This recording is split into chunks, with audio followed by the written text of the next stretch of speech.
मण्डलधरणिधरमण्डलाखण्डलस्य निखिलसुरासुरवन्दितवराह क्षेत्रविभूषणस्य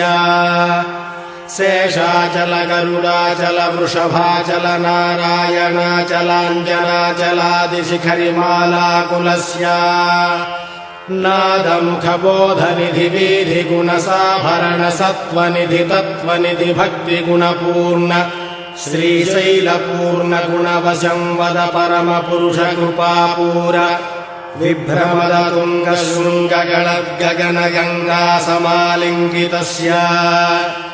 सीमातिगगुणरामानुजमुनिनामाङ्कित बहुभूमाश्रयसुरधामालयवनरामायत वनसीमापरिवृत विशङ्कटतट निरन्तर विजृम्भित भक्तिरस निर्झरानन्तार्याहार्य